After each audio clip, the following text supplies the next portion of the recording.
Mallareddy news మనకు మెయిన్‌గా వచ్చింది. మళ్ళీ మంత్రినైతనేమో, మళ్ళా బుగ్గ కారొస్తదేమో అని మల్లారెడ్డి అంటున్నారట. ఓకే. 5 ఏళ్లలో ఏమైనా జరగొచ్చు. కాంగ్రెస్ గెలుస్తుందని కలలో గూడా అనుకోలేదట మల్లారెడ్డి. ఓటమి షాక్ నుంచి ఇంకా తేరుకోలేదట. సీఎంని కలిస్తే తప్పేంటి? త్వరలోనే ముఖ్యమంత్రి రేవంత్ రెడ్డిని కలుస్తా. ఓకే. ఇక్కడేవో 2 సింక్ అయితున్నట్టున్నాయి. మళ్ళీ మంత్రినైతా. త్వరలోనే ముఖ్యమంత్రి రేవంత్ రెడ్డిని కలుస్తా. మరి రెండిటిని మిక్స్ చేసి చూస్తే నాకైతే ఇంకేదో ద్వంద్వార్థాలు కనిపిస్తున్నాయి. మరి మల్లారెడ్డి పాలమ్మిన, పూలమ్మిన మల్లారెడ్డి ఏమైనా చేస్తారా మరి? ఎందుకంటే ఆయన ఇంతకుముందు కూడా టీడీపీలోనే పనిచేశారు. రేవంత్ రెడ్డి ఇద్దరు కలిసి కూడా పనిచేశారు. ఇప్పటికి కూడా రేవంత్ రెడ్డిని చాలా తిడుతూ ఉంటారు. మొన్న కేటీఆర్ కూడా కొంచెం జలకిచ్చిరు. మీటింగ్ పెడితే ఆయన దుబాయ్ పోయిండు. దుబాయ్లో ఎంజాయ్ చేసుకుంటా రోజు గ్యాప్ ఇచ్చేసిండు. పాపం కేటీఆర్ కూడా ఆ రోజు బాధపడి ఇక నెక్స్ట్ డేకు ఆయన పోస్ట్‌పోన్ చేసుకోవాల్సి వచ్చింది. మరి అట్లా మల్లారెడ్డితో పెట్టుకుంటే అట్లుంటుంది. మల్లన్న అంటే అట్లుంటుంది మరి అన్నట్టుంటుంది. ఏమైనా మల్లారెడ్డి ఏం చెప్పనీకైనా డేరింగ్‌గా చెప్తుంటారు. సరే, ఇక కాంగ్రెస్ గెలుస్తుందని ఆయన కలలో కూడా అనుకోలేదట. మరి ఇప్పుడు ఇంకా తేరుకోలేకపోతున్నారట ఆ ఓటమి షాక్ నుంచి.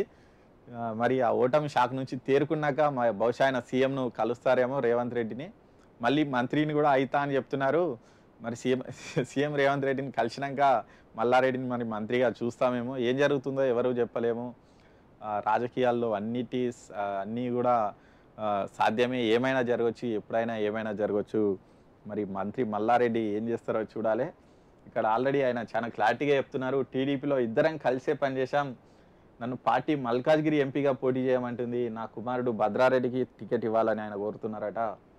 ఇంకా సరిపోదా మల్లారెడ్డి సార్? ఆల్రెడీ మీ అల్లుడు ఎమ్మెల్యే అయ్యిండు, నువ్వు మంత్రి ఉన్నావు, ఇంకా నీ కొడుకు కూడా రావాలి నా రాజకీయాలకు. సరే, మీ ఇష్టం మల్లారెడ్డి గారు, మీకు ఎందుకంటే మీరు పాలమ్మి పూలమ్మి ఈ స్టేజ్కి వచ్చారు కాబట్టి ఎక్కడైనా వెళ్ళండి. మీరే ఆదర్శం చాలామందికి. ఓకే. ఇంకా మాజీ మంత్రి మల్లారెడ్డి సంచలన కామెంట్లు చేశారట. 5 ఏళ్లలో ఏమైనా జరగవచ్చు, అదృష్టం ఉంటే తాను మళ్ళీ మంత్రి కావచ్చేమని మాజీ మంత్రి మల్లారెడ్డి అన్నారు. ఇవాళ అసెంబ్లీ మీడియా పాయింట్ దగ్గర మాట్లాడారట. త్వరలో మల్లారెడ్డిని మనం మంత్రిగా చూస్తామంట.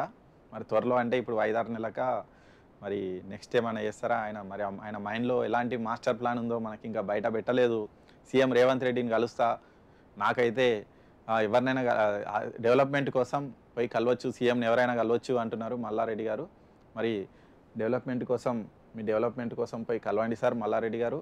పోయి కలిసి సీఎంతో కలిసి కూర్చోండి, మాట్లాడండి, మీ నియోజకవర్గాన్ని అభివృద్ధి చేసుకోండి. అట్లే మినిస్టర్ కూడా కండి. ఎందుకంటే మాకు ఎంటర్టైన్మెంట్ తక్కువైంది. ఇప్పుడు ఉన్నటువంటి మినిస్టర్లు ఎవరు ఎంటర్టైన్ చేయట్లేదు. మీలాంటి ఒక మంచి అంటే మీరుంటే అదొక జోషు. అలాంటి జోష్ ఉన్నటువంటి మీరు మళ్ళీ మంత్రి కావాలని తెలంగాణ ప్రజలు చాలామంది కోరుకుంటున్నారు.